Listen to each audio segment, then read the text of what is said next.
Hi, everyone, and welcome back to TIME100 Talks, our weekly live event series where we bring together leaders from across all fields to spotlight solutions and encourage progress. I'm Edward Felsenthal, Editor-in-Chief and CEO of Time.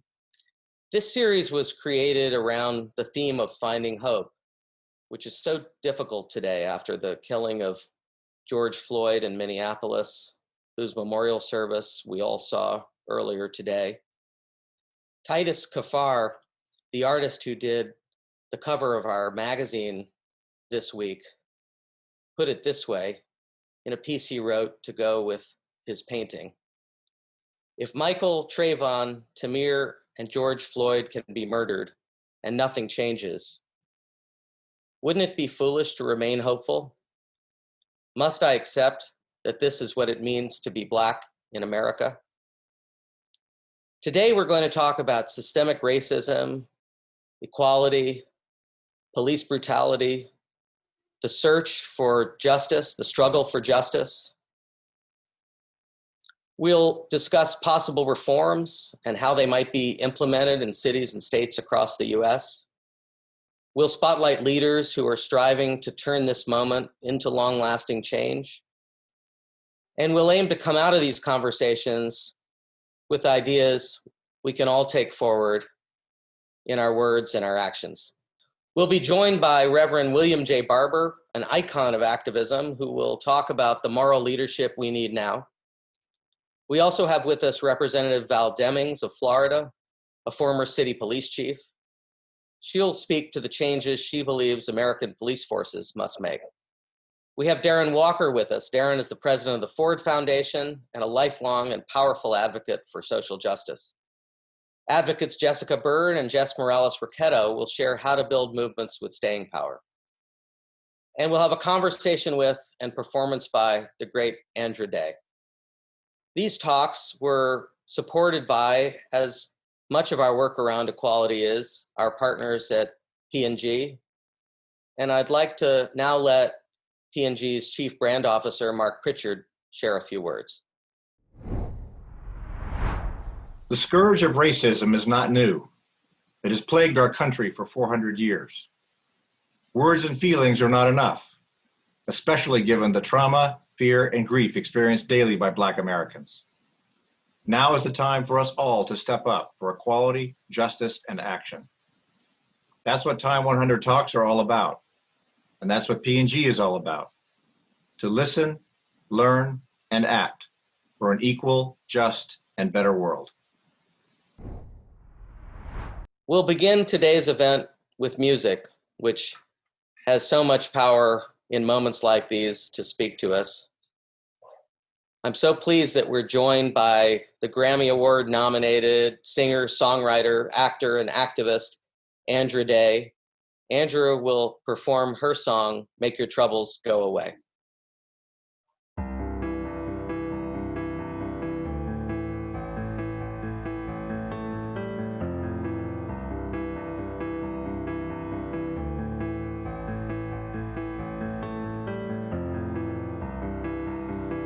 Waste not one night, that's that working time.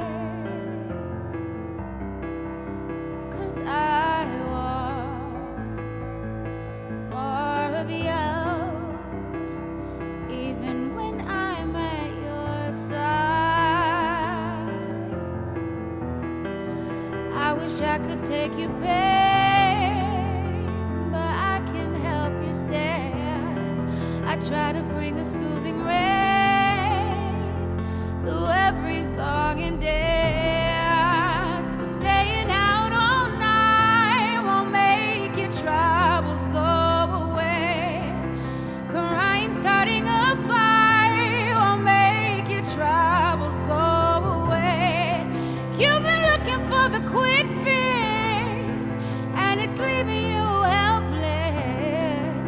But I would give you all of me to make your troubles go away. You have so much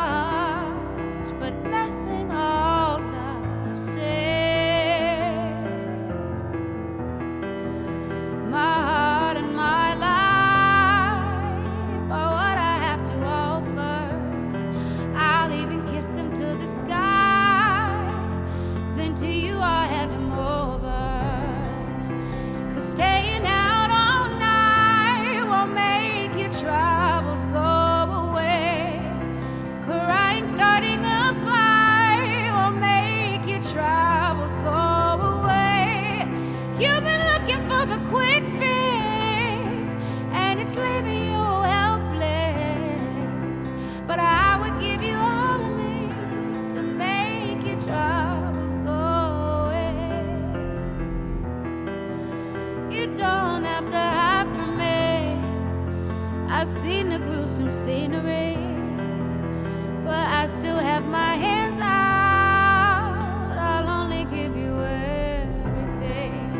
But staying out all night won't make your troubles go away. Crying, starting a fight won't make your troubles go away. You've been looking for the quick fix, and it's leaving you helpless. But I'd still give you all of me to make your troubles go away.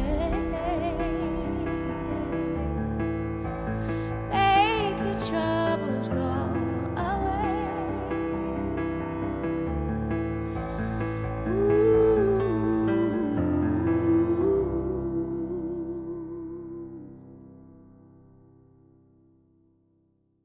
Thank you, Andra, for that incredible performance and powerful message. We look forward to speaking with you later in the event. And now I'd like to introduce my colleague, Molly Ball, Time's national political correspondent. Molly will speak with Representative Val Demings about the changes she hopes to see implemented in police forces across the nation and her thoughts on how to reform America's criminal justice system. Molly?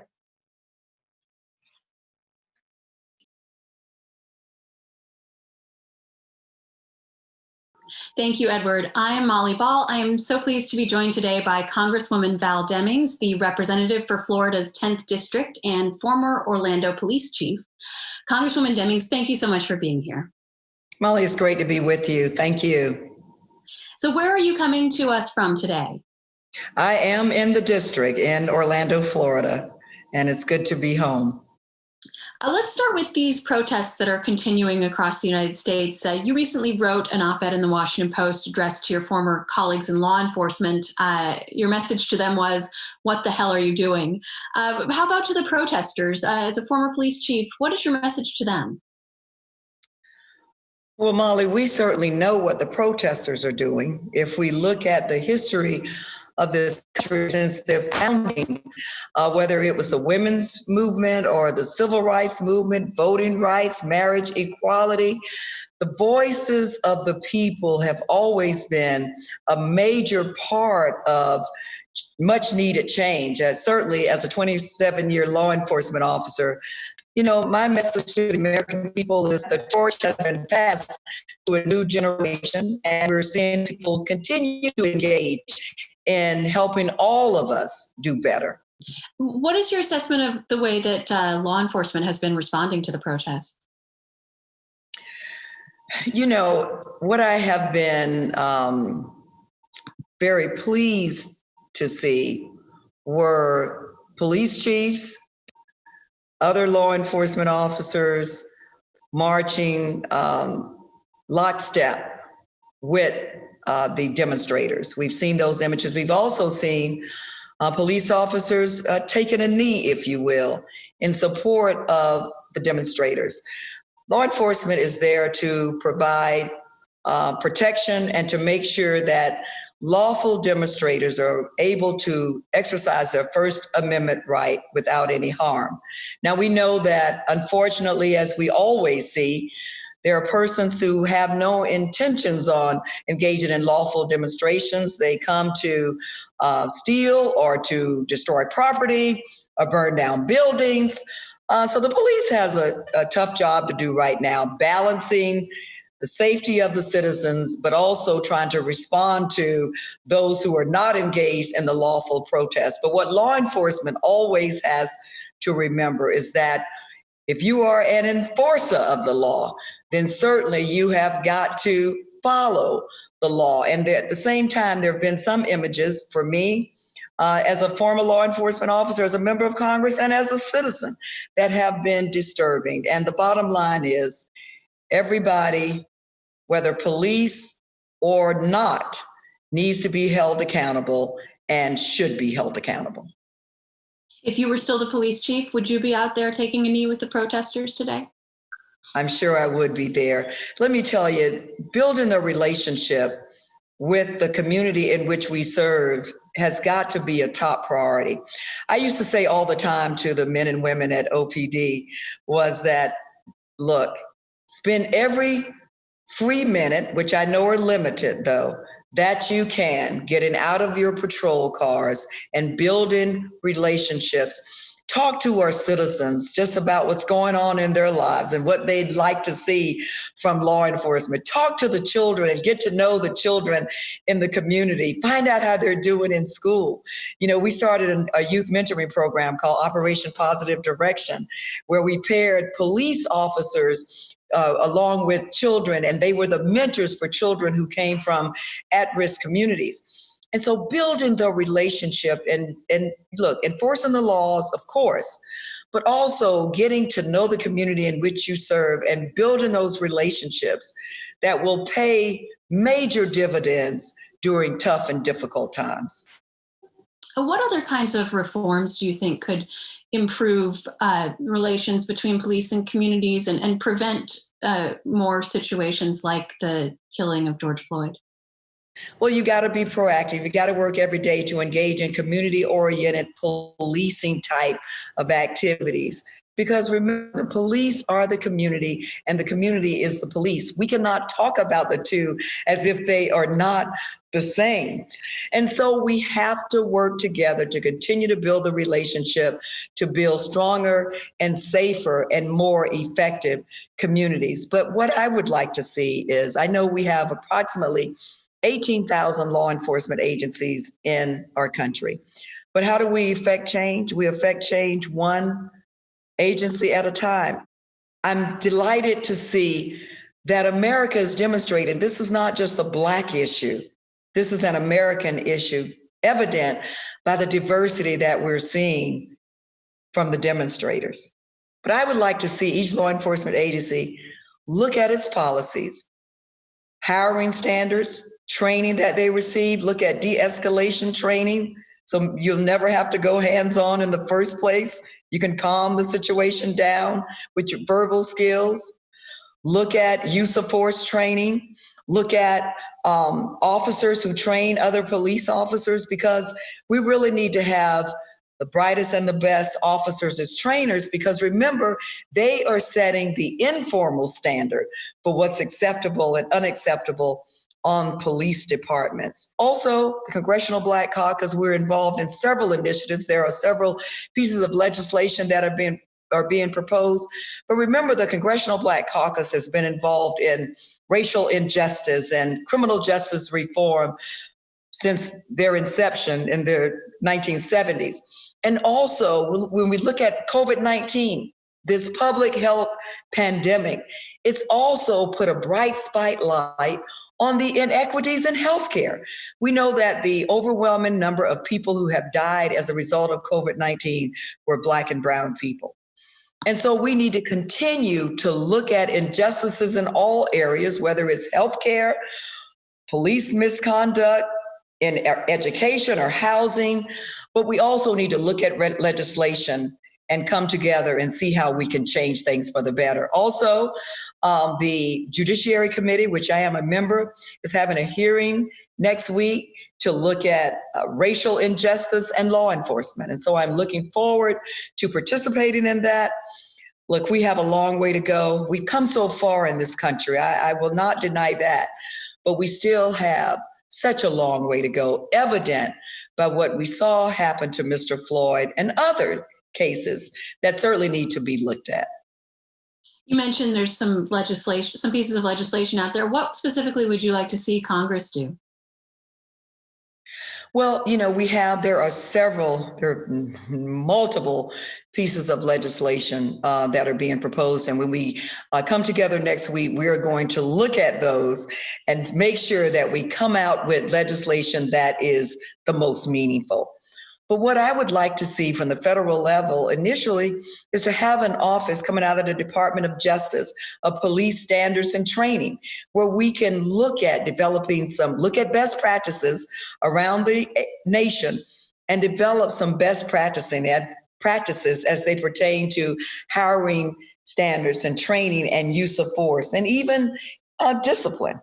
And also our Office of Civil Rights, making sure that we have a strong, efficient arm in the federal level that will have the ability to seriously investigate misconduct, but also provide necessary assistance to law enforcement agencies to help them be able to do a better job. Do you have any confidence that this administration is willing to do any of those things? Our job is to make sure that the administration understands the serious need to do these things. And I would certainly hope that the president and his cabinet and his entire administration are watching what's happening on the streets in America. America is on fire. I'd certainly like to hear the top cop, the attorney general, play a critical role and send a powerful message as the top cop that speaks to the Floyd family, speak to others who have suffered loss, the Taylor family, the Arbery family, while not at the hands of law enforcement, but certainly, racism is certainly in the air there. We'd love to hear from the top cop that speaks to the demonstrators, people who have suffered loss, the American people, and to law enforcement. And so our job is to make sure that they understand the critical need and hope and pray that they would take action in this area. As you well know, we also have an upcoming election. Elections have consequences.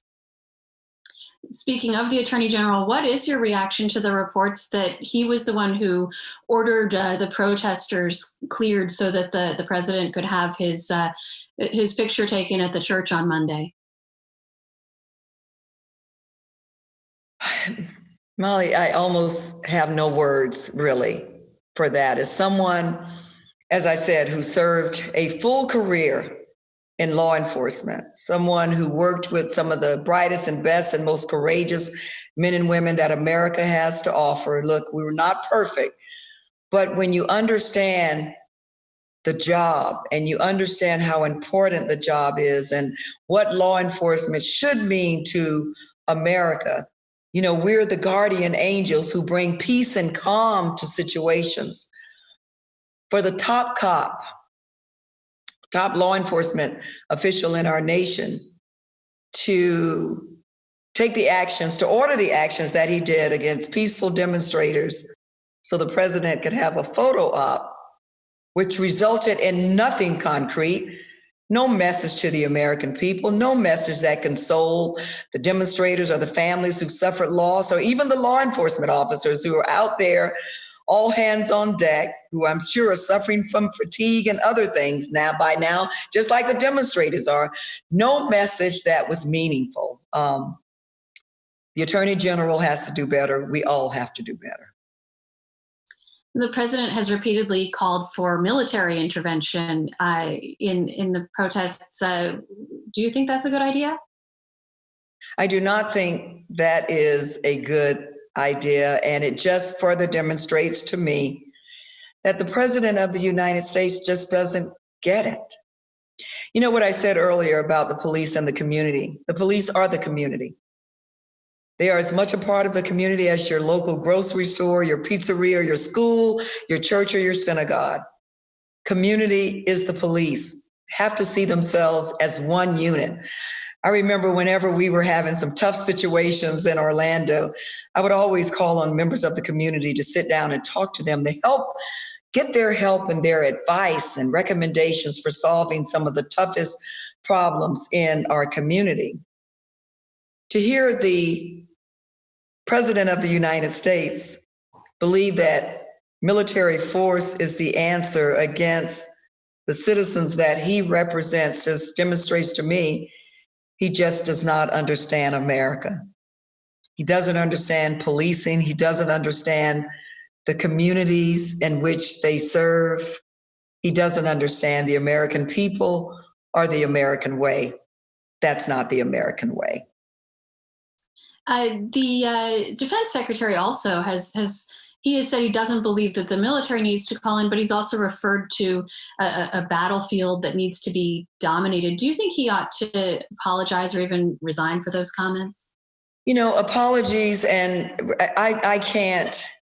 The best way to fix this is to just don't do inappropriate things and begin the process of healing by bringing us together and implementing policies that treat people with dignity and respect. Because sometimes, apologies sound good, but sometimes they're empty. The best way to demonstrate that you're serious is through your action. And I'm going to hope that the defense secretary just uses the word battlefield so much. Maybe he was just confused, because American streets are not battlefields. And when we talk about gun violence and we talk about weapons of war, we try to remind the public that we do not need weapons of war on our streets, where our families, our parents, our children, our grandchildren come and go and play. So I am hoping the secretary just he forgot where he was and who he was talking about. And military force is not the answer. Our streets are not battlefields. And we all should remember that. You mentioned the horrible double whammy that communities of color have suffered from both the police violence and the pandemic. How concerned are you for the potential for these protests to spread the coronavirus? Well, we always have to be concerned about that, because remember, we are in the middle of a public health crisis. And I've been very concerned, like most Americans have for months now, about the spread of COVID-19. And so we still have to continue to do what we can, right? We have to practice social distancing when we can. We have to wear face coverings when we can. But, I heard a young activist say something last night that just so resonated with me. And a reporter was asking her about the same thing, about her safety because of COVID-19. And she said, I believe the virus of racism, it was something to this effect. I believe the virus of racism is worse than COVID-19. That was a powerful statement. And just like we've seen demonstrators throughout the history of our nation being willing to risk their life for a better nation, Dr. King and others lost their lives. That's basically what this young woman was saying, that yes, I'm concerned. I have my mask on. I am concerned. I acknowledge that we're in the middle of a public health crisis, a pandemic. But the racism has destroyed so many institutions and people in America for decades, for centuries. Is that not worse? And so it just further demonstrates how important everybody is, bringing everybody to the table. Those who have participated in movements like the Civil Rights Movement, like John Lewis, together with our young, smart, talented, and energetic young activists who get it. And they're working, doing what they can do to make our country better. And so, yes, we are concerned about COVID-19, but we're also concerned, as this young woman said, about the virus of racism. You were one of the House impeachment managers, seems like a lifetime ago, but just a few months ago, helping to make the argument that President Trump's actions with regard to Ukraine were a threat to the rule of law. Do recent events increase your concern about that? And do you believe that American democracy might be in danger? Well, let me say this. I was absolutely honored, as you can imagine, to be one of 7 persons chosen to be an impeachment manager, especially having a law enforcement background. Molly, I cannot tell you the political party of the majority of the men and women I worked with at the police department, because it didn't matter. What mattered was we had a mission to make Orlando a safe city, to protect and serve, and we were all focused on that. As an impeachment manager, our job was to uphold the rule of law, protect the Constitution, and protect our precious democracy that allows us to be the amazing country that we are. We presented an overwhelming case that the president had abused his power to undermine the rule of law, to totally disregard the Constitution, and basically throw our democracy out the window. We were able to present an overwhelming case. We certainly couldn't control the end of the story with what the Senate decided to do, but we did our jobs. And every time I hear about the ineffective response to COVID-19, I think about the US Senate. And every time I look at what's going on, the civil unrest on our streets, I think about the US Senate and the president's inability to lead during both of those crises. I think about the US Senate failing to hold him accountable because they couldn't see past him or past themselves to what they were really elected to do, and that's to uphold the rule of law, protect our Constitution and our democracy. Certainly, I am troubled and worried about moving forward under this president. He has not demonstrated that he has any regard for what makes America a great nation. He likes to talk about America being great. I think his definition of what that means is totally different from what really makes America great. And so, yes, I am worried. I am very concerned and very focused on our election in November. There has to be a change. So speaking of that November election, recent events have increased the calls for Joe Biden to perhaps select a woman of color as his running mate. Do you agree with those calls? Molly, I trust Joe Biden to select the person that he feels can best push forward a people's agenda. If Vice President Biden decides to select a woman of color, it will be because a woman of color is the person that he saw as the most capable and most qualified for the times that we are in. And so I don't believe, is it time for a woman? Surely it's time for a woman to be on the ticket. But I trust the vice president to make the best decision because we are in strange times. We're in troubling times, and they're bigger than this unrest that we're seeing in the streets. We see injustices in all things. We just talked about protecting our democracy. He needs to have the best partner moving forward to help protect this country in a lot of different ways. And so we'll see what he does. Do you think you would be the best partner for Joe Biden moving forward? What I do know is that based on my upbringing, the daughter of a maid and a janitor, I surely understand what a large percentage of Americans are going through every day when they're just struggling to make ends meet. Having worked as a social worker, working with broken families and broken children, I certainly understand the effects of an unjust system and how they affect families throughout this nation. As a law enforcement officer, I've seen it firsthand when people were in trouble and struggling in crime in certain communities and the social ills that cause crime in those communities in the first place. And now, I've enforced the laws and now I write the laws. Having the ability as a law enforcer to see the vulnerabilities of our laws and now writing the laws and see where change is very well needed. What I do know is if I am selected, that I will bring real life on the ground, on the street experience from my upbringing to now as a member of Congress to the table to help Joe Biden solve some of America's toughest problems. And I'll work hard beside him to do that. Do you think that Joe Biden has been visible and active enough in this situation?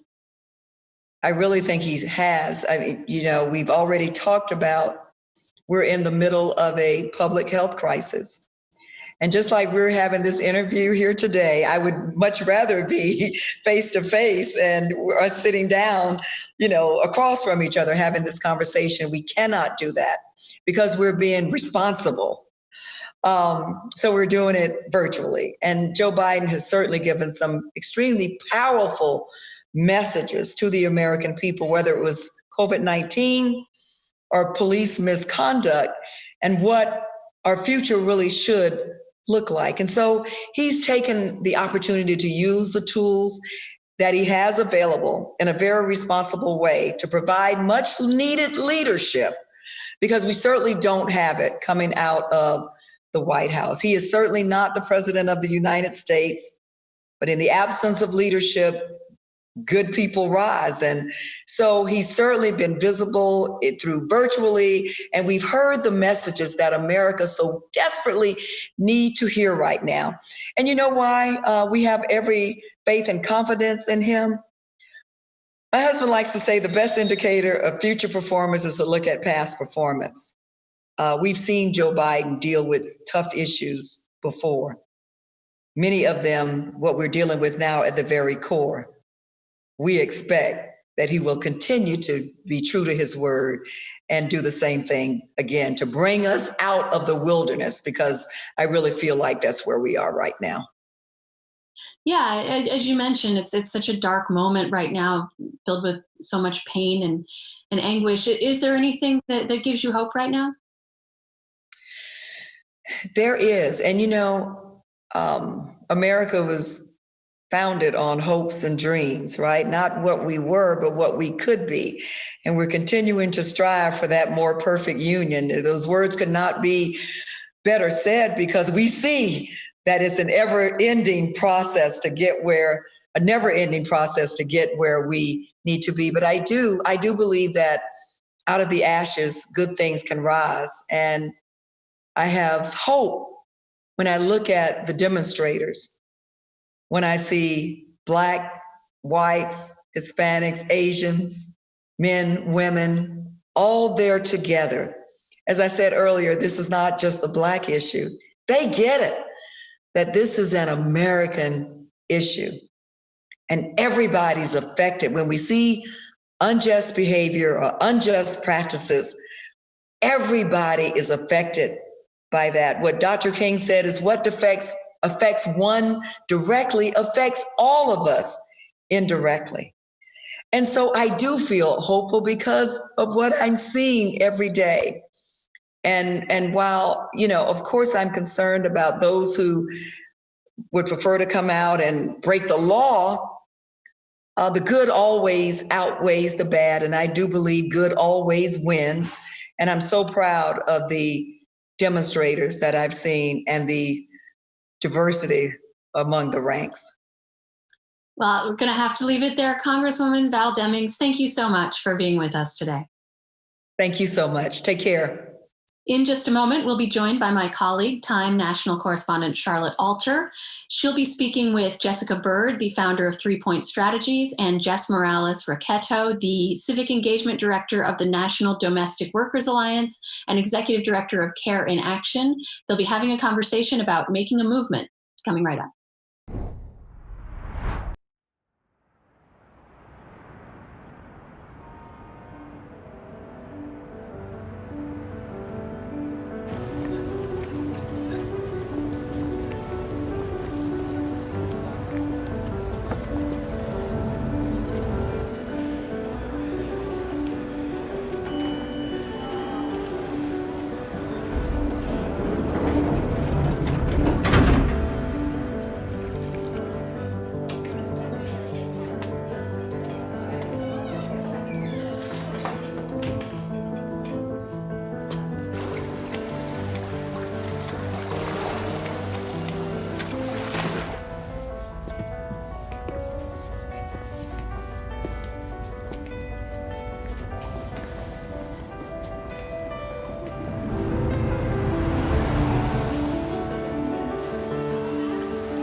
I'm Charlotte. I'm a national correspondent here at Time, and I'm so excited to be here with Jessica Byrd, founder of 3 Point Strategies and leader of the Electoral Justice Project at the Movement for Black Lives, and Jess Morales Rocketto, Civic Engagement Director at the National Domestic Workers Alliance and Executive Director of Care in Action.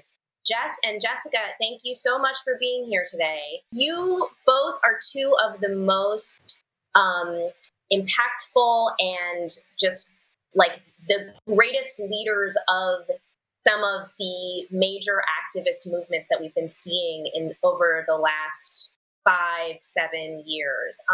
Can you help us understand this current moment in context? How has this moment that we're seeing right now grown from the Black Lives Matter movement and the activism over the last 3 years? And also, what might be a little different about it? Jessica, can we start with you? Yeah, sure. Thanks for having me, Charlotte, and for all your good reporting. So this moment is different, and that's because movement made this moment different. And I feel really proud of that. And to be inside of this with so many really courageous Black people that are creating the conditions for change. So I was deeply politicized by Ferguson and then subsequently Baltimore in 2014 and 2015.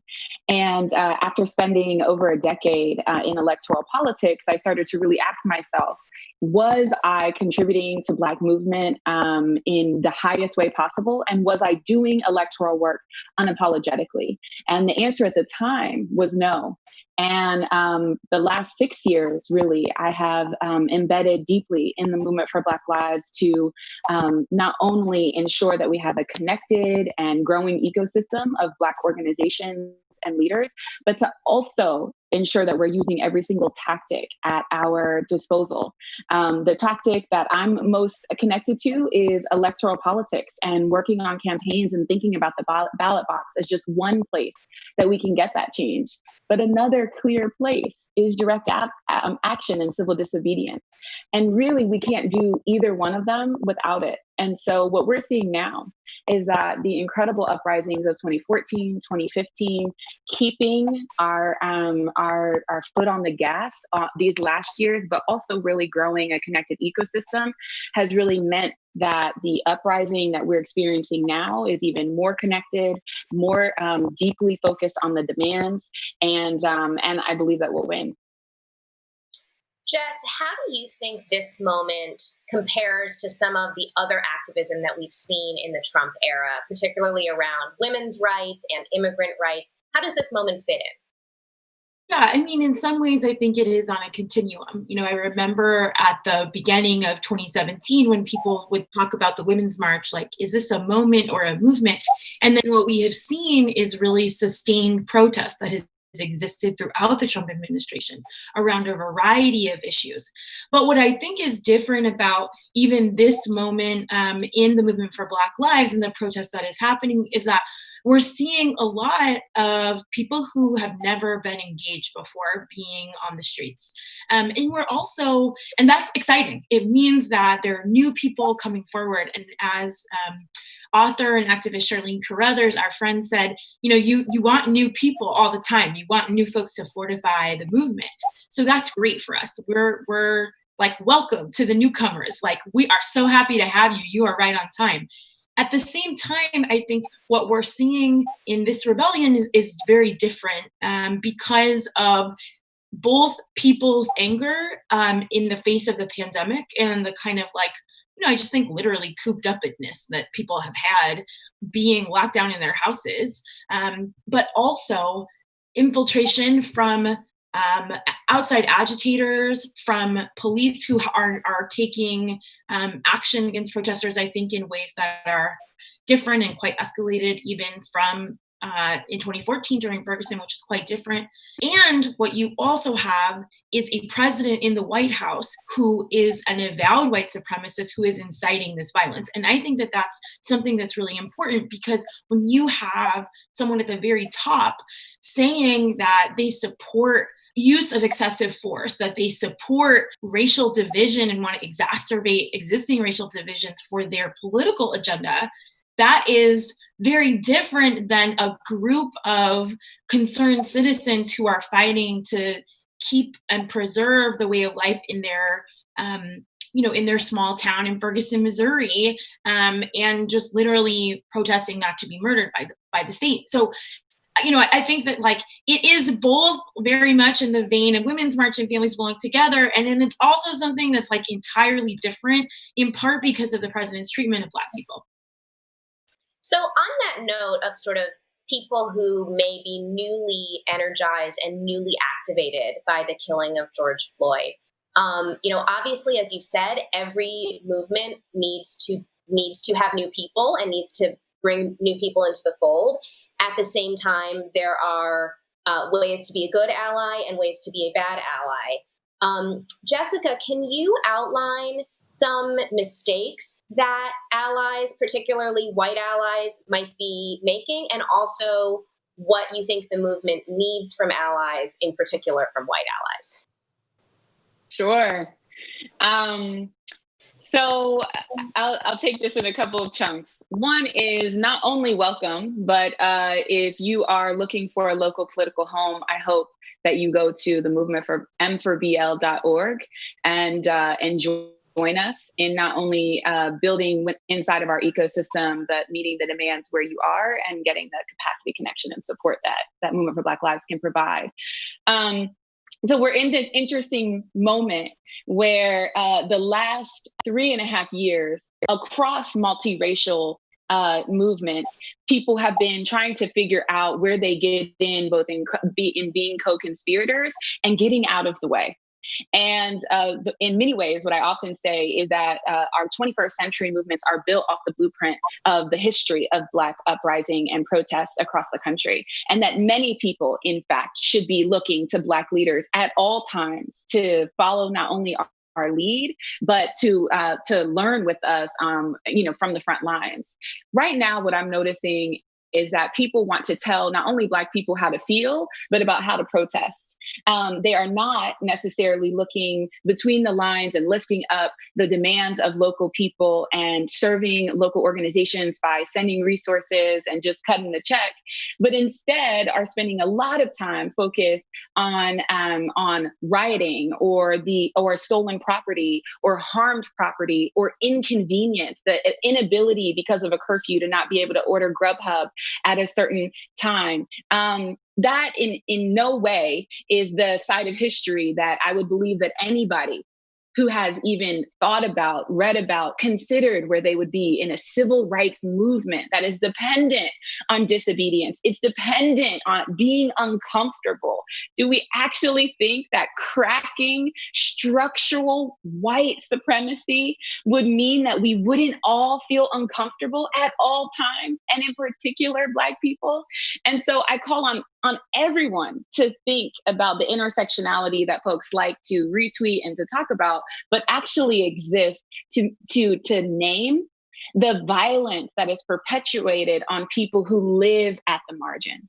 If you're a queer person, if you identify as trans, if you're a poor person, if you live in an area that is heavily policed, if you identify as a woman, if your skin is browner than mine, if you are coming at this not only as an essential worker, but as a person who's been deeply criminalized, you are living in way more intense versions of violence than some of your neighbors. It is incumbent on all of us to make a intentional decision on our relationship to safety and protecting those at the margins. I've seen incredible videos of white co-conspirators, not just allies, but co-conspirators standing in front of Black people as guns were being directed at their chests and at their children. I have seen white people surround Black people, knowing that they will be treated with less violent actions by the police. I have seen white people decide to get arrested first, knowing that it would give Black people an opportunity to make a plan, because Black people and the police means escalated violence and heightened danger. And so we all have real decisions to be making right now. Which side are you on? It's very clear right now that there is a demonstrated, sustained commitment for the discomfort so that people will say out loud, I will defend Black life. And defending Black life means that I have to commit to defending the individual Black people in my community, the structural reform that Black people are asking for, the structural dismantling that is required. Everyone has to be really clear about what side they're on. And in choosing that side, make an intentional decision of where you live in defending Black people right this moment. You know, there are a lot of people, particularly in the time of COVID, who maybe feel like they can't physically go out into the streets and join a protest. What do you think is what are other ways that people can get involved with this movement besides physically putting themselves in the streets with the protesters? Yeah, I mean, one thing I will say is on this weekend, on Saturday, I did a Black Lives Matter protest in DC. We were in the car. It was 3 hours. It was one of the most fun protests I've ever been to in my life, to be totally honest. And so I think that, like, don't be afraid of doing things that feel a little bit different in terms of like going on the streets, but actually are safe. Like, we are getting really creative in these times. But the other thing I'll say is that, you know, I think that one thing that's been really living in my heart is, you know, I think a lot of people have donated to Black Lives Matter. They have, you know, Black folks that they've checked in on. You know, maybe they've even read a book or two, an article or two. You know, they understand privilege, and that's great. You should do all those things. So this is your first time, like, do those things first. And then the second thing you should do, I think, is really think about how you as an individual perpetuate the racism and discrimination against Black people. And you can do that in a lot of ways. Maybe once you start thinking about it, you start to realize like a lot more than maybe you had considered. And some things that I'm really trying to think about right now are, one, like, you know, I always tell people this when they ask me for help recruiting people for jobs. And I'm thinking about it a lot because I think it applies in the same way. Like, what's your friend group like? Who do you spend time with? Do you actually know Black people that you can text? Because if you don't, that's a really big problem. If your whole friend group is white, or if your whole friend group is Asian, or your whole friend group is Latinx, whatever that is. So that's one thing, like, actually really be in relationship and know people who are different from you, and especially Black people. Two, I think that's really important is, you know, I am seeing a lot of folks be like, buy from Black businesses. And I agree. We should send our dollars to businesses that reflect our values. I do not think that we're going to capitalist our way out of this. Like, I just don't think that's part of why we're here. And so it's not going to be the way out. But I do think that you should think about what choices you can make in your consumer habits to reflect the values that you have. And I don't think you have to make every single choice in your life a political act, although for me, it is. But I do think you should try to like really think about, like, you have power as an individual. How can you use it? What are the ways that in your daily life you're doing that? One of those ways is by spending your money. And then the last one I think is, you know, what I also try to think about is my own thoughts and my own prejudices and the ways that they come out. Like, when a Black man is on the other side of the street, what do you think about that? Do you get scared? Do you have that same fear when it's a white man? What do you think when you see a group of Black teenagers together and their music is playing loud and you might not recognize it? Like, what do you actually think about that? Because those moments, I think, are really critical in understanding how you as an individual perpetuate anti-Blackness in your life and in your communities. As you begin to examine those individual moments, you also will start to be like, wait a minute, where did I learn this? How did this happen? Am I just a terrible racist person? And the answer is, you know, to quote the Avenue Q musical that I listened to when I was in high school and I think about all the time these days, like, everyone's a little bit racist. And that is because that's part of our culture. That's part of our government. It's part of our society. So the good news is, all of us have a responsibility to be a part of changing that and can be a part of changing that. That's in who you vote for and what they actually stand for and who they actually feel accountable to. It is going and protesting, getting on the streets, but it also means that you can't then say when those same folks do things that you don't agree with, that their protest is somehow invalid. It just actually means you don't understand why they're protesting and what would make them get to that place. And so this is the work of a lifetime, and it's the work of generations. We're building on the work of movements before us and people who will come after us. So the good news is you're not alone, and you don't have to solve systemic racism and capitalism and sexism by yourself. Far from it. There are actually so many people who have been trying to do it and will be trying to do it with you. And I think that's really exciting, because I think that what we are seeing on the streets now is that when people get together, it is really powerful. So I thank you. I mean, I think that really helps a lot of people understand sort of how to grapple with their own lives and what they can be doing to support this movement. I saw a poll that was pretty interesting that showed that public opinion around racial injustice has really shifted since 2014, which to me suggests that, the racial justice movement has been really successful in convincing people that this is a real problem and in helping people understand systemic racism. I'm wondering, though, with all of these protests and with all of this activism that we've seen, particularly over the last 3 years, there's always this question of how long can people stay in the streets, and then what happens next? So how do you build a durable movement with staying power to make sure that this issue doesn't just go away once people are no longer physically protesting? Jessica, why don't we start with you? Yeah. Movement did that. Movement's winning. It's been winning. All of the progress that folks have experienced across the country over the last 6 years, the election of Black women mayors more in the history of this country is because movement did that. The reason that we've bailed out Black mamas by the thousands and changed the conversation on ending cash bail is because movement did that. The reason that people have a moral compass around families belonging together and that kids should never ever see a cage and no human should be caged is because movement did that. There are countless movement victories. 2018 was because movement did that. The Squad is because movement did that. Stacey Abrams is because the people of Georgia have been building a movement and did that. And white nationalism, its public face, its rise, its connectedness and resourcing is in direct result of movement winning. Every single moment of racial progress in this country has always been met with white violence.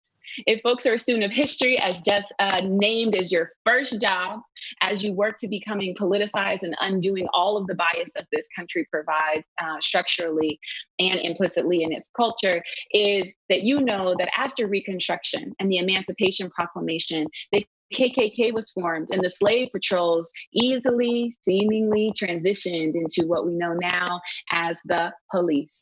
And so what happened as movement was engaging and organizing the first Black president of the United States to speak honestly and to have results that for Black movement, we saw the rise of not only the Tea Party, of white nationalist forces, of Trump, of violent rhetoric.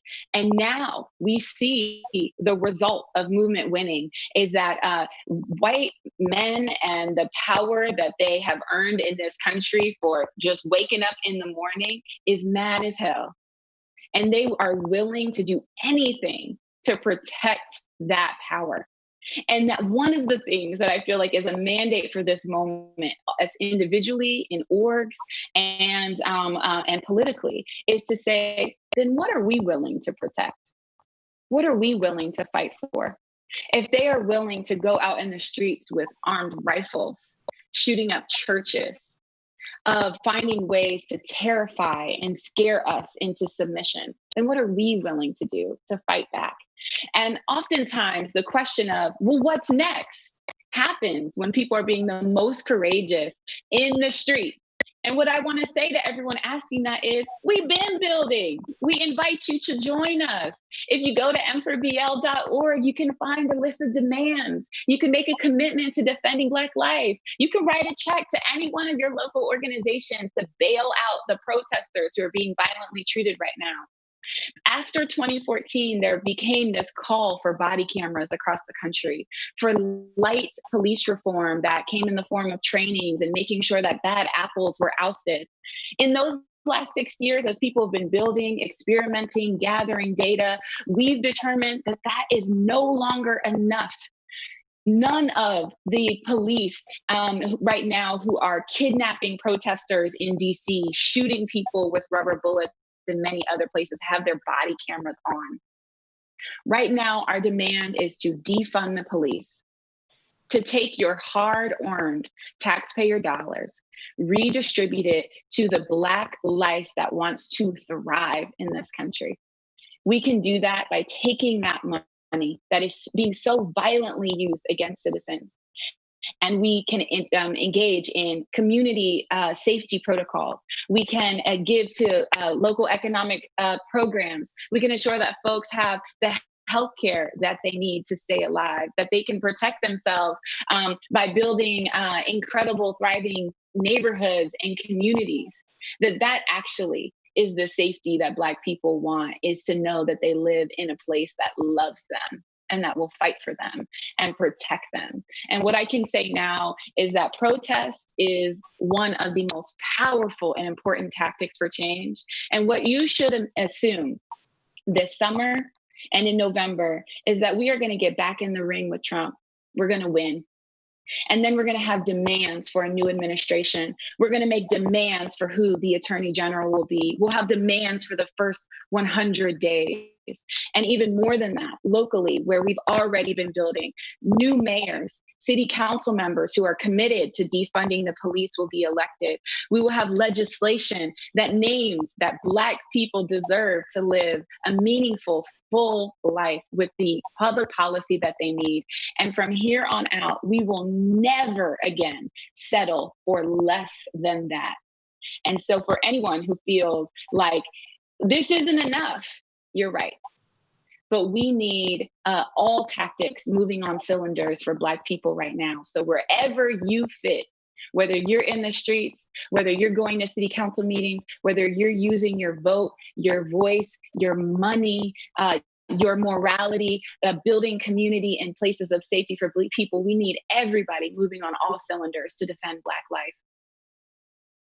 So I just want to end with, this has been such a painful time for Americans. And I'm wondering, and for Black Americans in particular, I'm wondering if you can tell us about something that you've seen in the last week that really gives you hope, and that really kind of gives you strength moving forward. Jess, can we start with you? Yeah, I want to just big up everything Byrd just said, because I think that sometimes people think that social movements are like what you see in the headlines, right? And you see that when people are like, who's our Martin Luther King Jr. and where have all these people been? Like, they've been there, and there's not one MLK. There's like 50 MLKs like all across the country, and honestly, like, not to blaspheme or anything, but like, they're better because they learned from him.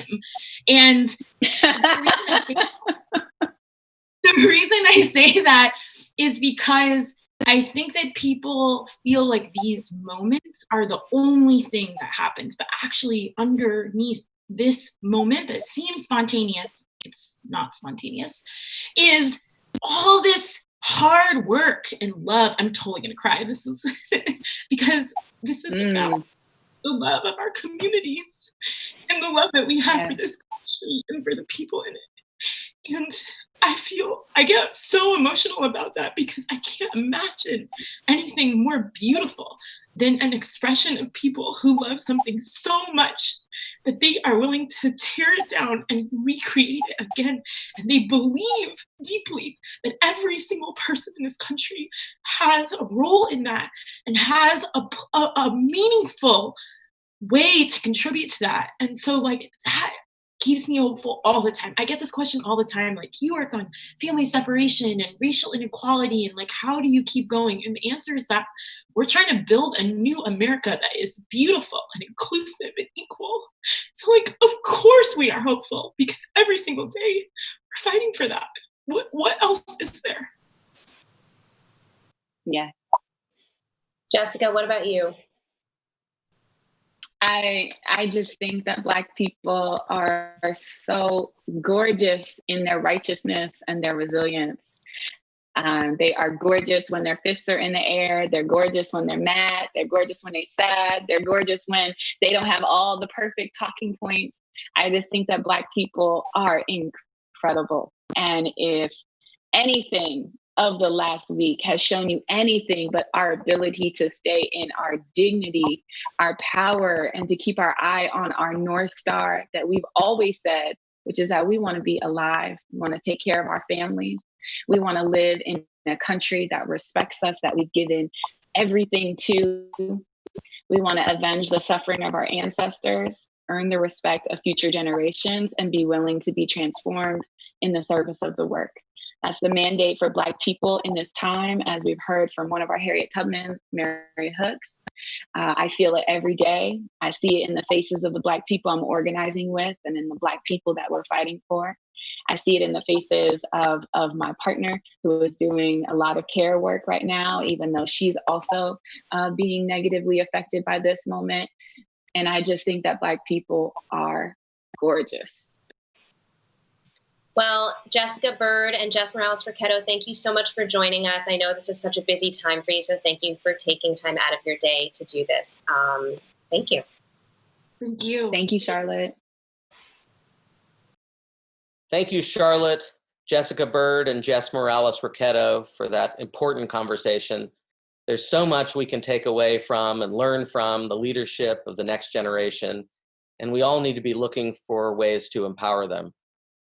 In the spirit of their conversation, I'd like to share a video about a few remarkable young protesters in Minneapolis.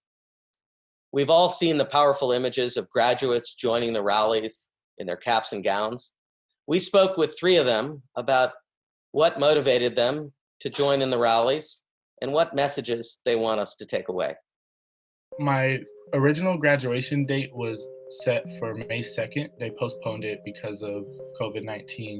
You know, some people, it's like, I couldn't imagine how you would feel, you know, like your graduation ceremony and all of that is ruined. And I felt the need that I needed to show people hope. I needed to show people like it's gonna be okay. We're gonna get through this, and when we do, we're gonna start rebuilding, and it's gonna be better than it was before. I made the best of it, you know. Okay, we didn't get our school stage. Well, we got to walk the stage of the streets, you know.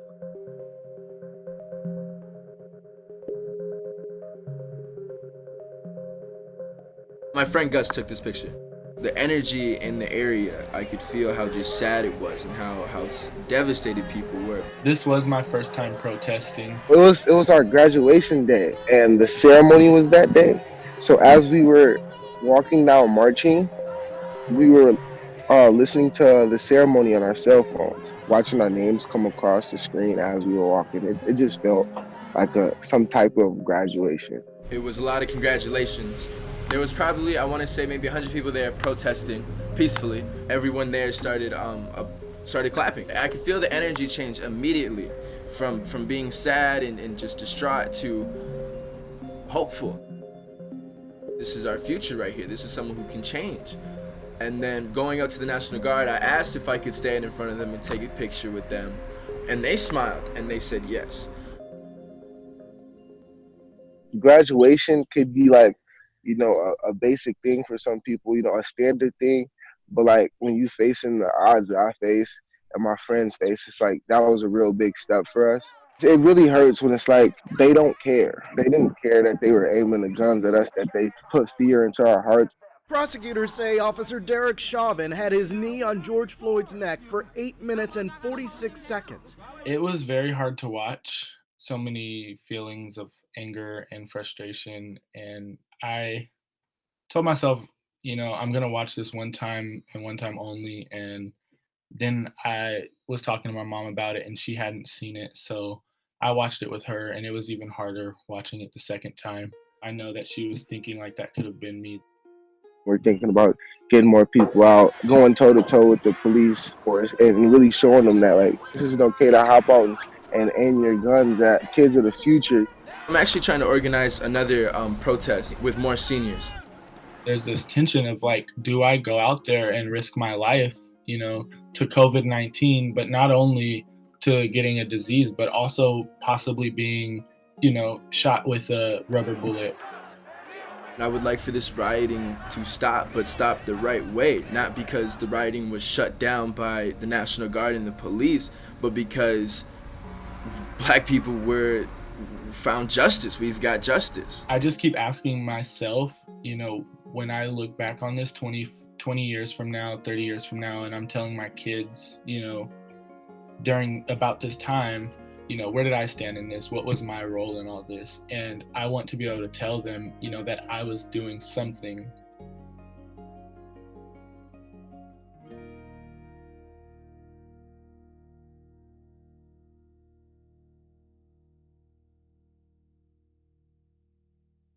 Next, I'd like to introduce my colleague, Justin Worland, Time correspondent. Justin will speak with Darren Walker, the president of the Ford Foundation, about the power of philanthropy, what philanthropy can accomplish in this moment and in challenging moments, and about the problems with our system, the ways they have disproportionately impact people of color, and where we go from here. Justin?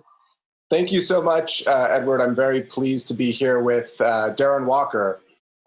I want to start with something from your blog. You wrote recently that the murders of George Floyd, Breonna Taylor, Ahmaud Arbery, Tony McDade are, quote, the result of generations of inhumane treatment, oppression, racism, and injustice in America. So this might sound very basic, but to ground our conversation, what's the role for philanthropy to play in affecting change? And particularly in this moment, obviously it's more complicated than giving money and solving a problem. How does this work? Well, I think for a social justice philanthropy, Justin, we have a role to lift up the root causes of many of the problems that philanthropy seeks to address. And there is a difference between social justice philanthropy and philanthropy. Philanthropy is rooted in an idea really most notably codified by Andrew Carnegie, John D. Rockefeller in their writings about charity and generosity. Social justice philanthropy is rooted in the words of Martin Luther King Jr. In 1968, he wrote the following about philanthropy. Philanthropy is commendable, but it should not allow the philanthropist to overlook the economic injustice which makes philanthropy necessary. So we are interested in issues of justice because we believe that justice will help us solve the problems in our society. And when I look at this tragic week, I am heartbroken. I'm heartbroken for George Floyd's family and his little girl. I am heartbroken for America. Until last week, there were two African-American men whose names resonated around the globe. Martin Luther King Jr., because of his fight for civil rights and what he stood for in the pursuit of justice in America, which delivered us Barack Obama, which for some gave us a false sense of progress, that we might actually naively believe that we would live in a post-racial America with his election. And now we add a third Black man's name that resonates around the world, George Floyd. And George Floyd's name and his death also tell a story about America. And that is why my heart is broken because I love my country, but I am heartbroken. But I also know that for many of us, his murder was simply an extension of centuries of abuse and injustice in this country at the hands of white supremacy. I am heartbroken because America's standing in the world has taken a blow from which we may never be able to fully recover. An American tragedy that did not have to happen, but it did. And my hope, as I listened to his daughter yesterday say that my father's life is going to make a difference, I believe her. And I think we have to honor those words and ensure that this time we do not allow the old playbook by white institutions and white leaders. That playbook is very straightforward, and it's been used time and time again in a crisis in the Black community when white leaders are confronted with that. The first thing you do is issue a statement. Then the leader gets a group of African Americans on a conference call and apologizes and says that things are going to be better. And then the organization, if it's a corporation or a wealthy person, they give a grant to the UNCF or the Urban League or pick your organization. And then they go back to business as usual. I am hopeful because I believe that many white hearts are broken in this country. I believe that many white people are deeply, profoundly wounded by what they witnessed. And so hopefully this time we won't do what we've done in the past, and we will take seriously and fully engage in the work of building a more just America. Well, so you raise so many important points, and I'd like to touch on a lot of them, but just to ask, what are the structural reforms? I mean, I think a lot of people, they see these tragic deaths, but this is, as you say, about so much more than these tragic deaths. And what are the structural reforms that you think need to come out of this? And what can you do in your role, as a leader of one of the most important institutions in this country and in the world, to help bring about those reforms? So what Philanthropy can do is to fund the organizations who are working on the front lines for structural reform. And I'm very proud that many of the organizations that you've heard from in the past week are organizations funded by the Ford Foundation. So we have a responsibility to fund those folks working on the front lines, folks who are in the courts litigating, because we are a nation of laws, and advocating for change. So if you were to go on our website, you see that we fund many, many organizations who are advocating on the front lines. We fund the organizations that are suing. This morning, the ACLU, a Ford grantee, brought an action against the Minneapolis police. There are many organizations we support who are going to the courts to demand justice based on our laws. But there are also new laws that need to be promulgated, and we need advocacy and public education and public campaigns. So Philanthropy can fund those activities. We also can fund research. So for example, there is no database that actually inventories how many people are killed by police in the United States annually. That information does not exist in a single repository of information and data. we are funding that kind of activity. That's the work of a social justice philanthropy.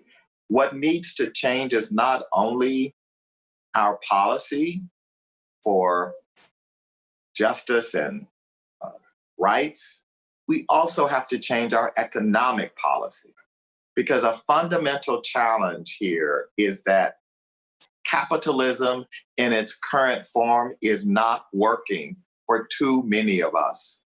And the inequality that we are seeing in society is a manifestation. What we're seeing on the streets, what we're seeing among the protests. Yes, you see the most vibrant, racially, generationally diverse group of protesters ever. And they are protesting George Floyd's death, but they are also protesting the fact that they are a generation burdened by student debt.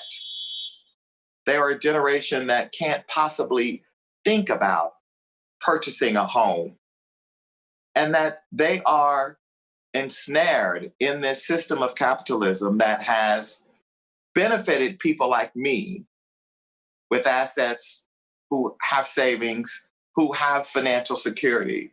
Our privilege in this economy has been compounded, while those who don't have assets, those who are trying and striving, are feeling that they are left farther and farther behind, because they are being left farther and farther behind, because the wages of the average worker, the wages that are paid to young college graduates, has not kept up. And so we have seen this pulling apart of our society economically. That intersects with race and our historic realities of racial discrimination. And it creates this cauldron. And we're seeing that cauldron boiling over today in the streets of America. Yeah, absolutely. It's a good segue to what I want to ask next. In your book, From Generosity to Justice, you acknowledge some of the recent critiques of philanthropy, and you say, quote, "The enterprise is both a product and a beneficiary of a system that needs reform." I'm curious whether this moment is going to push you to have difficult conversations with donors, with partners, with people who might be, saying that Black Lives Matter, that might be donating to the Ford Foundation, but at the same time are really reliant on this system that you say really needs to change. So are you having these difficult conversations? Absolutely. And let me just clarify, because we are very fortunate.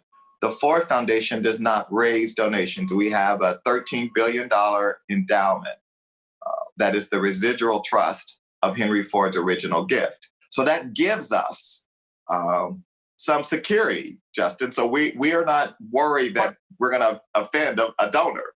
I should say, but you do have partners, and I'm absolutely right, and my apologies, but you do have partners work with other entities that I think I don't need to get into specifics, but there have been critiques of others that the Ford Foundation and others partner with. So sorry for that. No need for an apology, because you're absolutely right. There are many partners and other foundations who may not agree. And are reluctant. One of the things you probably hear a lot that I hear, Justin, is diversity, equity, and inclusion. Everybody's doing DEI and diversity. I am sick of diversity, because diversity has been trivialized. And I'm curious if we're going to see if equity is now trivialized. Because if we're to really take this seriously, we are going to have to recognize that equity demands that we prioritize the needs and aspirations of those communities who have historically been left out. And we have partners who are very challenged. And I would say that there are some corporations very challenged because there are views that the role of the CEO is not to partner with Ford Foundation on justice, but to keep focused on making your widgets and designing and developing your products for your customers. we need to do that. But the private sector has a responsibility to act now, because the economic circumstance in this country, which the private sector is a manifestation of and influences through its influence of policies that govern and regulate them, have produced the economy that we now have. That economy has to be reformed. We have to think about ways that get at fundamental issues of capital allocation. How much of an enterprise's capital is going to workers? How much of it is going to executives and shareholders? How much of it is going to the communities where they do business? We have to have some fundamental questions, because that allocation of an enterprise's capital is way off tilt. And we are seeing that in our streets today. Right. I've heard you speak about your story growing up in Texas with a single mother, benefiting from Head Start, from Pell Grants, but then of course going on to be a very successful lawyer, a very successful investment banker, and now the head of the Ford Foundation. I'm curious whether this moment concerns you, that stories like yours might not be possible in this country anymore, or at least much more challenging. And also, what would you say to young people who might not be so optimistic about their future? I should say young Black people, young people of color, but especially Black people who might be concerned about their future given this moment. Well, I think young Black people have a right to be concerned about their future. When I was a boy in 1965 in Ames, Texas, and the woman walked up to the porch of our little shotgun shack and told my mother about the Head Start program, invited me to be in the first class in the summer of 1965, I felt like all throughout my boyhood and as I went to college, in spite of dealing with racism and homophobia and all the things that I encountered, I always felt like my country was cheering me on. I always felt like I had the wind at my back in this country. I do not feel today that if I were a young Black boy in the Bronx or still in Ames, Texas, that I would feel, as I looked around America, that my country was cheering me on.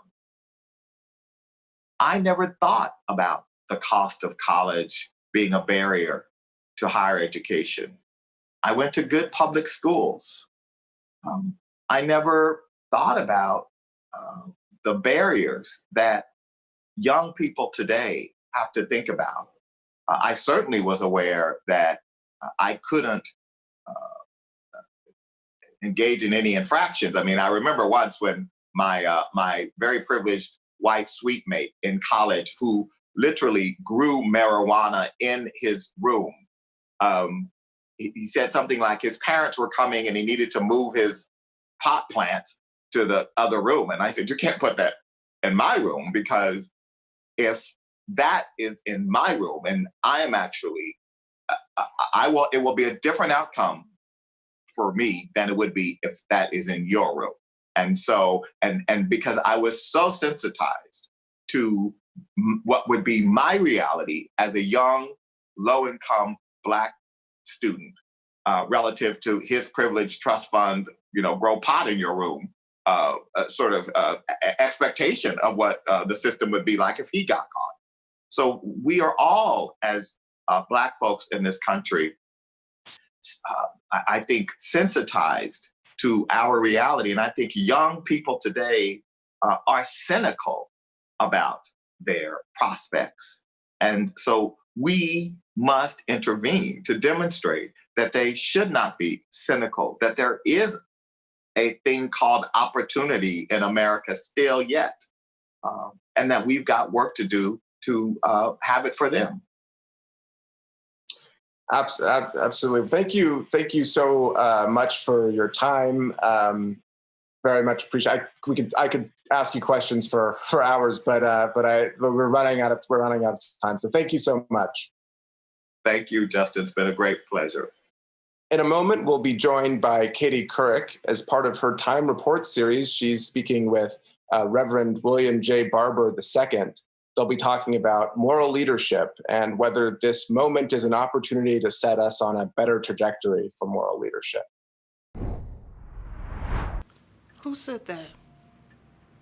The lady at the store. That is not a compliment. It's an ugly, nasty word, and you are going to hear it. Nothing I can do about that. But you are not going to let that word hurt you. You got your ID? Yeah. Guess I stopped you. Now, when you get pulled over... I'm a good driver. Okay? Baby, Don't worry. this is not about you getting a ticket. This is about you not coming home. I'm gonna be okay. Right? Okay. You are not pretty for a black girl. You are beautiful, period. Okay? Don't ever forget that.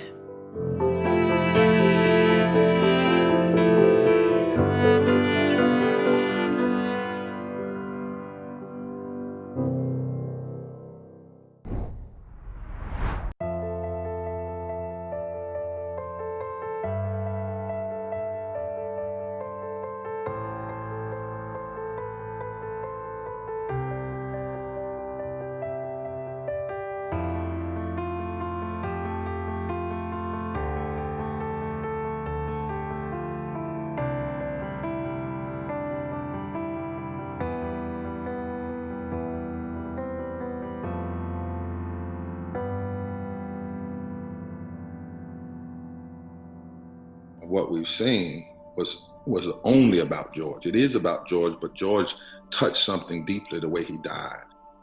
Just last year, before COVID, we had 140 million people in this country poor and low wealth, 43% of this nation. 700 people a day dying from poverty. And too many people in high places were too comfortable with other people's death. Since 2016, we've had 30, almost 40 presidential debates. 4 million people live every day. They can buy unleaded gas, can't buy unleaded water. When has there been a full debate on poverty? Then COVID hits, and we have all of this inept, negligent reaction from the White House and the Senate. We see corporations get trillions of dollars up front.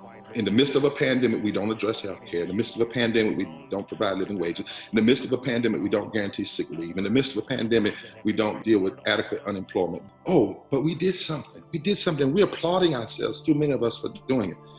We decided that people were essential. Okay. As though they weren't essential before. And then what happened to George happened.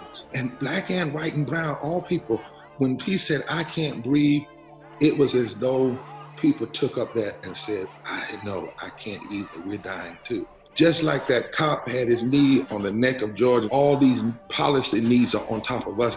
So in a season of death, we on top of that see the system clearly murder someone, and it's too much. And then the president's response and the way in which the authorities didn't immediately arrest this man poured salt in the wound. But the protests, I believe, are bigger than just about George. The energy and the power and the ethic of those protests are saying, wait a minute, we're not ready yet to give up on this democracy.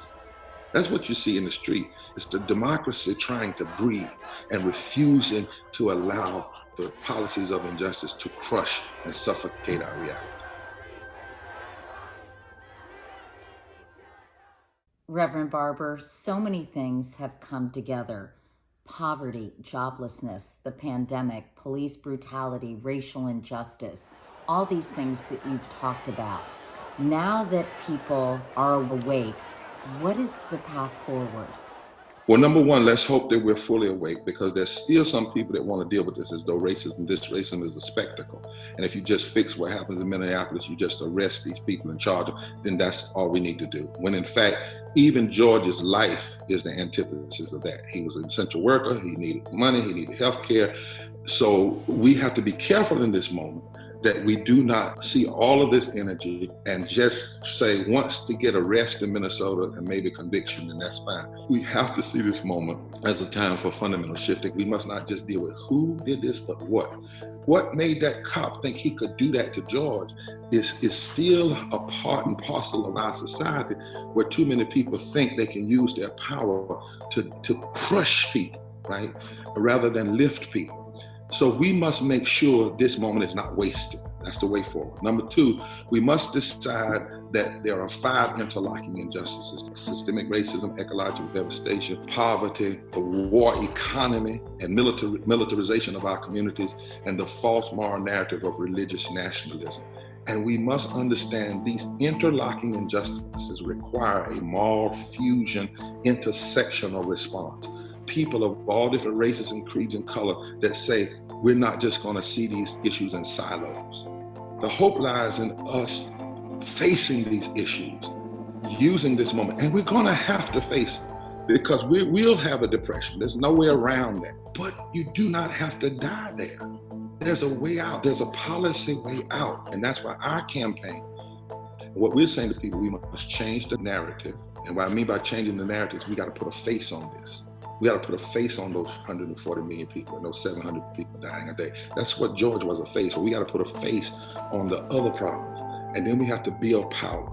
Because right now in this country, poor and low wealth people hold the key to the political calculus change in this country. If poor and low wealth people organize around an agenda and vote, they can fundamentally shift the politics, even in the South. We've got to believe that it's possible. We can't live in it's not possible. We have to have an agenda, a new deal, a third reconstruction. It can't just be the same old, same old. And in COVID, we may not get mail-in ballots for everybody. So people are gonna have to listen, risk their lives to vote. Here's what I've said to Democrats particularly. If you want people to risk their lives to vote, you must give them an agenda worth risking it for. See, that's why people were willing to risk their lives in the civil rights movement and possibly be lynched or beaten on a bridge, because they believed that fighting for that Voting Rights Act was worth their life if it made their life of their children better. What was your reaction when President Trump walked over to St. John's Church for that photo op? I thought it was a gross form of public idolatry and a form of heresy that he would use the military to run people away, innocent people, peaceful protesters, run them even off of the platform of the church area so that he could go and do a prop. The only reason he needed to go to that church was to repent, and he didn't do that. And it's obscene in the way in which he tries to hold the Bible up, either doesn't know what's in it or does know what's in it, but refuses to abide by it. But it's not his fault alone. It's all of his enablers. The way in which McConnell and the Senate enable him, the way in which his cabinet enable him, the way in which this attorney general enables him. It's all of the so-called white evangelicals that pray for him, P-R-A-Y, while he is praying, P-R-E-Y, on the very people that Jesus, for instance, said a nation will be judged by how it treats them: the poor, the sick, the immigrant, the children, the women, and the least of these. But it's not new. Slave masters did the same thing with the Bible to try to justify slavery. Segregationists did it. But this is the card that Trump is playing, and he's not playing it alone. His advisors are telling him to play it. And what he wants to do, he's fanned these flames.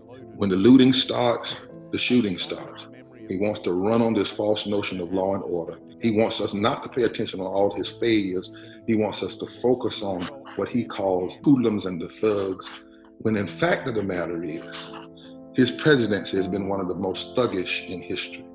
His presidency has been one of the most violent in terms of public policy in history, and the number of people who've been hurt, both physically and politically and through policy. And we Americans have to say that he and his enablers, you're not fooling us. Part of the reason we're seeing all that we're seeing is because of all of the non-violent protests that have been ignored. And that's why I say America ought to say, thank God that people are in the street and in these great multitudes of people. And the young people went to the Lincoln Memorial and sat down and they started singing and standing there. Thank God. Why? Because number one, that's a sign that a lot of people haven't given up on this democracy. Number two, it's a sign that there's still in this democracy a whole host of people that refuse authoritarianism and dictatorism and fascism and any other kind of ism that tries to take away even our hope for being one nation under God, indivisible, and with liberty and justice for all. And then thirdly, thank God they're there, because there is a worse violence to see a lynching on TV and say, there's nothing we can do. To see the attacks on the poor and the sick and the broken and the immigrant and women and on Black people and just say, oh well. To experience all of this unnecessary death and just go home and say, well, as long as I'm not dead, it's fine. The screams, the prayers, the mourning, all of that we're seeing is the hope of the yet unfulfilled possibilities of this nation. I pray that it translates at the ballot, and I'm going to work towards that. On June 2020, we're going to put in front of this nation the people and a policy agenda, because I don't believe you should ever curse the darkness without presenting to the light. And I also say in this moment, politicians that want to see them turn out at the ballot box better not misinterpret this moment. Better not think that all they need to do is say, we're getting along. Because if that's all we're going to do after Trump, is just go back to being nice while injustice lives, going back to just too many people being comfortable with other people's death and desperation. That's not what we need. We need transformation. I believe we will not be the same after this pandemic and after this season of mass nonviolent protest. We cannot be the same. If we are, God help us. But I believe, and these folk in the street tell me, and this movement I'm a part of tells me, that it's not over for the possibilities in America, but we gotta fight for it. It's life! It's life! It's life! It's life! We are united! United! United! Thank you, Katie Couric, and thank you, Reverend Barber, for being with us, for those important and moving and inspiring words. It's not over for possibilities in America, but we've got a lot of work to do. Next, we'll be joined by CNN host Van Jones. Van will be speaking with singer, songwriter, and advocate Andra Day, whose performance, Make Your Troubles Go Away, we heard earlier, about the power of music to inspire activism. All right, everybody, I'm super happy to be here with the amazing Andra Day, Grammy-nominated singer, songwriter, actress, activist, artist. Is nuts. Everybody has heard the song Rise Up, Stand Up or something. You got an Oscar-nominated collaboration with Comment on that. Got a new release, Make Your Troubles Go Away. I am so glad that you're here because we need you. We need your voice. You're like medicine. Your voice is like medicine. Your songs are like medicine. And, it's been a very, very challenging period, I think, here. And I just wonder, how do you feel about everything that's going on, and how are you using your platform to try to make a difference and lift us up? First starting with how I feel about everything that's going on, I think everybody wants me to feel like this is so tragic. What happened to George Floyd is tragic, and what happens to us every day is tragic. But the protests, and I do separate us from the riots, which is another conversation. The protests are the inevitable. You know what I mean? It's just, people can't live like this every day, with people being suspicious of them every single day, with them always being looked at as dangerous, as a problem, as a menace, as lazy, literally because of a false narrative that was spun, a century ago. You have to deal with these things every day, and, eventually it boils over. Like anyone in any aspect of life, when you've been dealing with something for so long, eventually you have to get it out. And so to me, these are difficult and challenging times, but for me, they're also exciting times. I think we're seeing people come together in ways, though we've marched before, though we've protested before.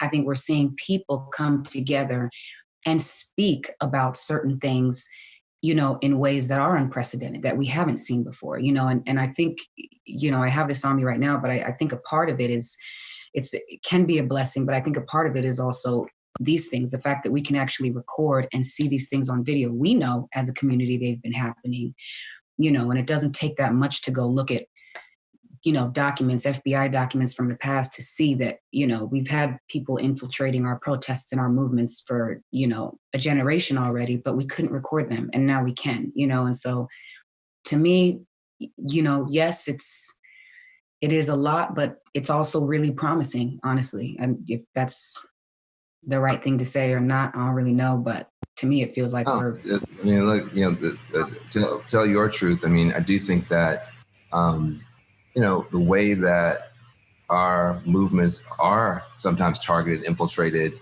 diverted, disrupted to then become disruptive to our own narrative. But, you know, you have somehow been able to produce and to provide music that always brings people back to their best selves.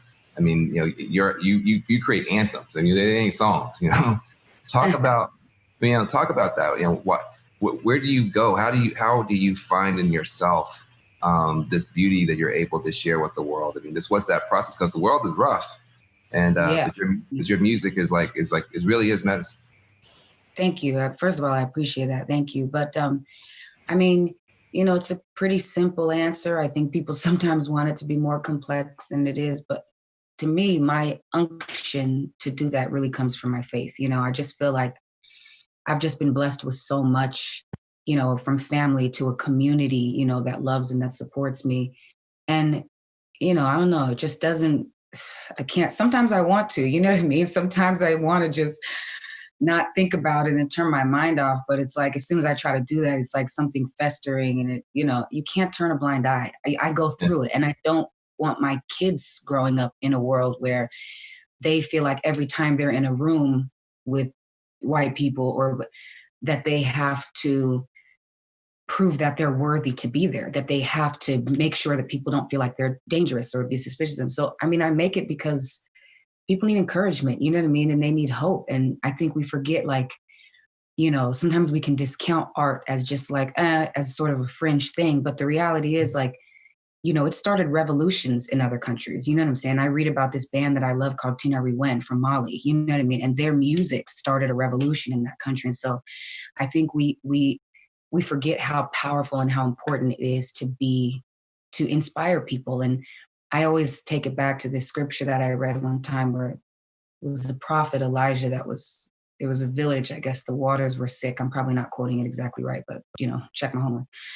But, and one of the first things he said when they called him to come heal the waters was to bring me someone to play the lyre, to play the harp, you know what I mean, before he could actually heal it. And that really stuck with me. Like, I think it was really designed to be healing. And I think if we lose that aspect in music, then that's a big chunk that we're missing in the world, you know what I mean? So you seem somehow to still be full of hope. You know, so many people are not. I guess the last time I felt hope was around like Barack Obama in 2008. That was like, I was like a big hope and changer.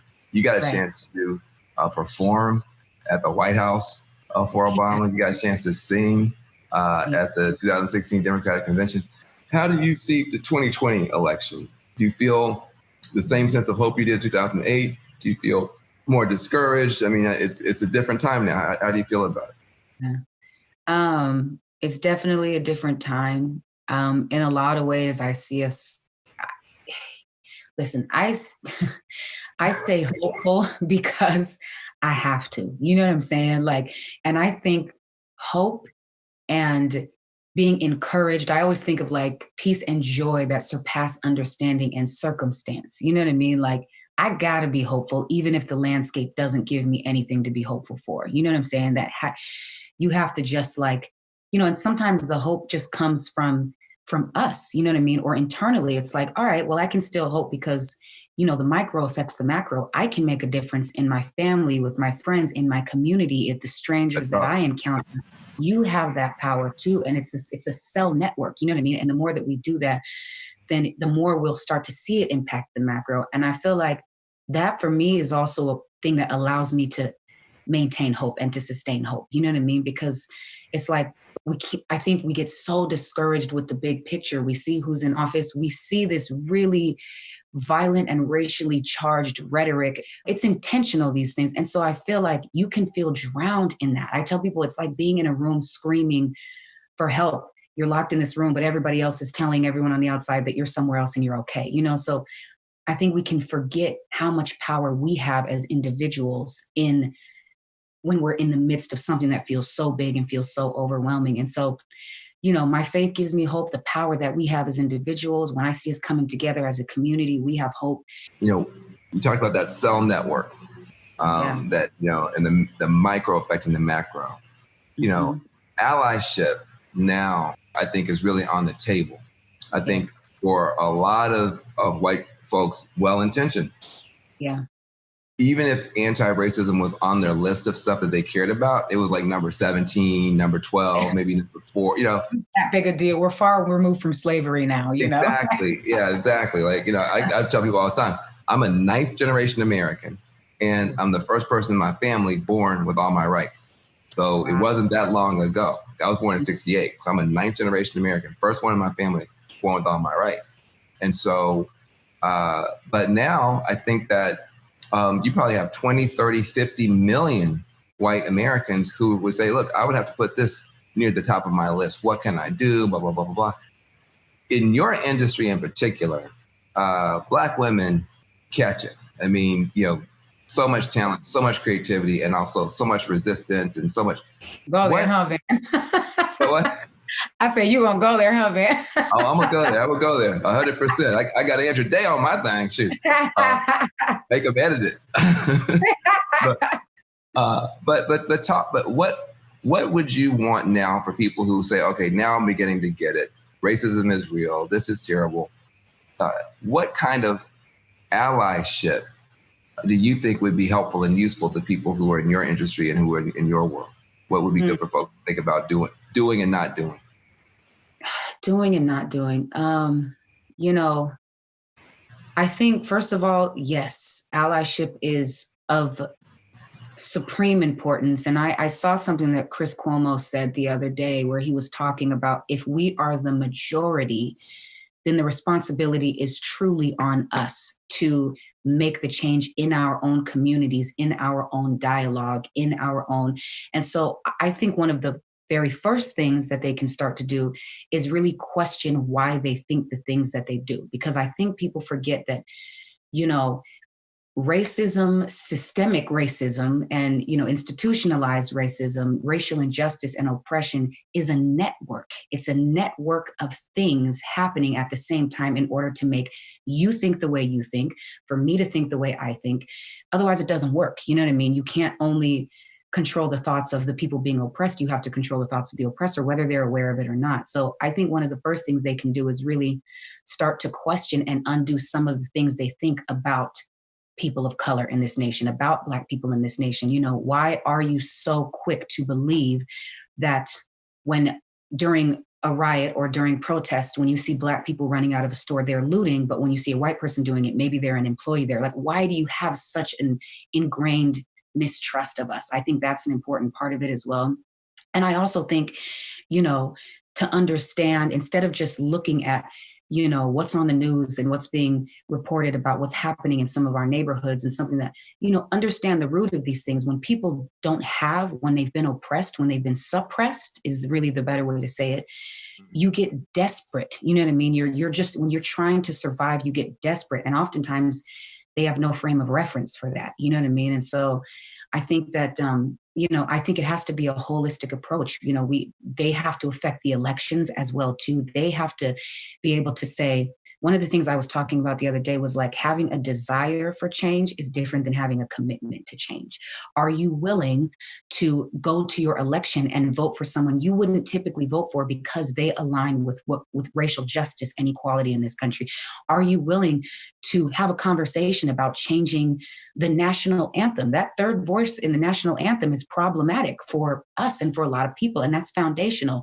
Are you willing to even admit that we have a problem? I said the other day, there's no sobriety for an alcoholic in denial. So are you willing to take down some of these monuments? Are you willing to change street names? Are you willing to be uncomfortable to affect change? Are you willing to reform the police, the entire justice system? You know, are you willing to be uncomfortable and to do these things so that you can actually see a nation in the future that is actually equal, where we're all thriving?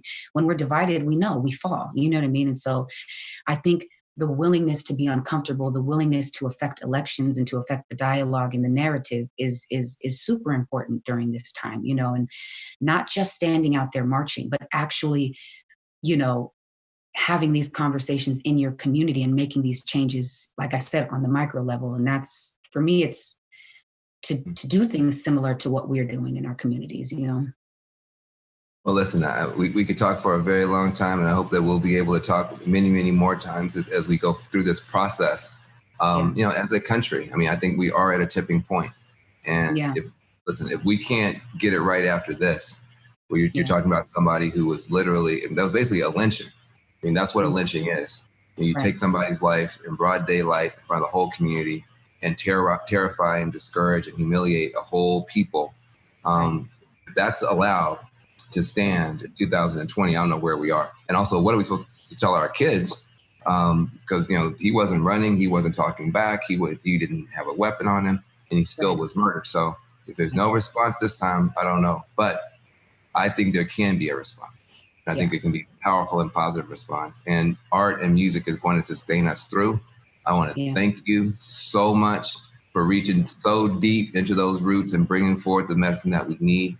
And I know you got a second song for us that you're going to perform called Remember I Bleed, which everybody's excited to hear. So I'm going to step out of the way and turn it over to you now.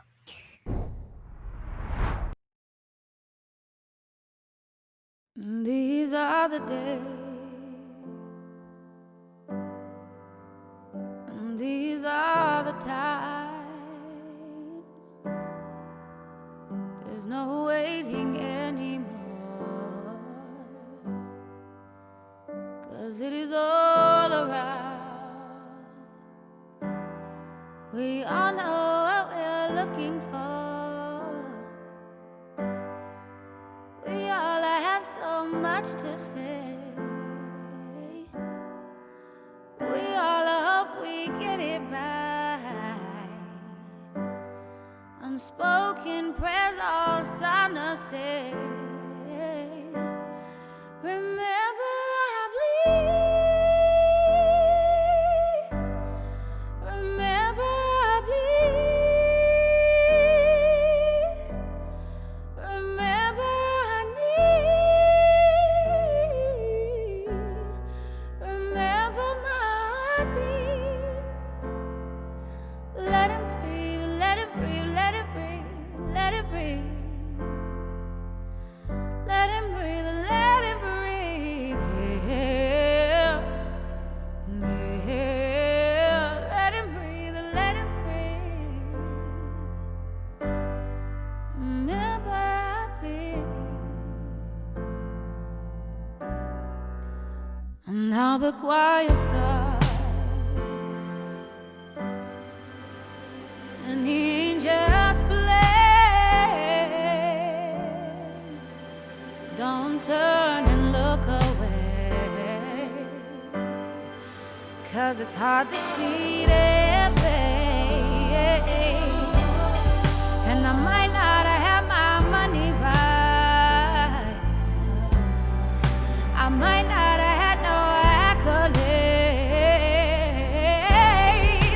no tomorrow or tonight, but I'll always have today. Remember I bleed.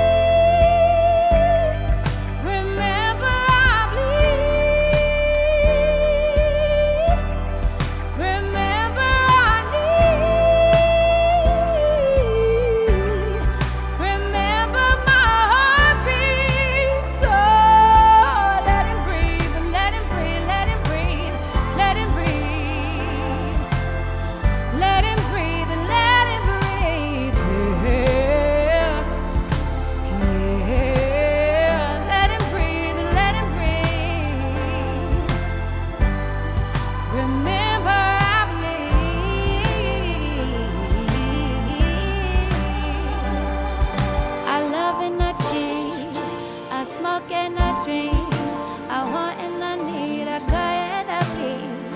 I long for something, I want to be free. I long for connection, yeah, I want some affection. That faithful and true, I want it like you. I want him, I do, and like you I do, just wanna be alive. Remember I bleed. Remember I bleed. Remember I need. Remember my heart beats. Oh, let him breathe and let him breathe, let him breathe. Yeah. Let him breathe and let him breathe. Yeah.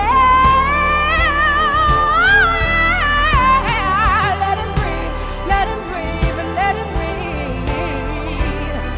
Remember I bleed.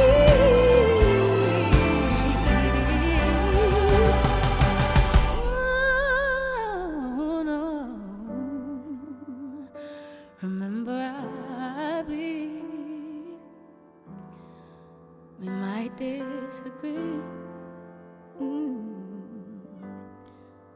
but remember I bleed. We may never see eye to eye, but remember I bleed. Ooh,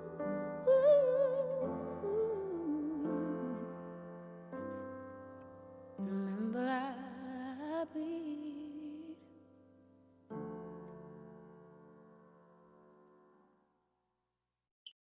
Thank you, Andra. That was amazing. And thanks to all of our guests for being with us today at this challenging moment in America and the world. I'd also like to thank our partner, P&G, for supporting our work around equality and this program. Let us all commit to equality and justice in our words and our actions, in our work and in our life, to listening intently to one another, and to responding with empathy to what's happening around us and to the ideas that can move us forward. Thank you all for joining us on Time 100 Talks.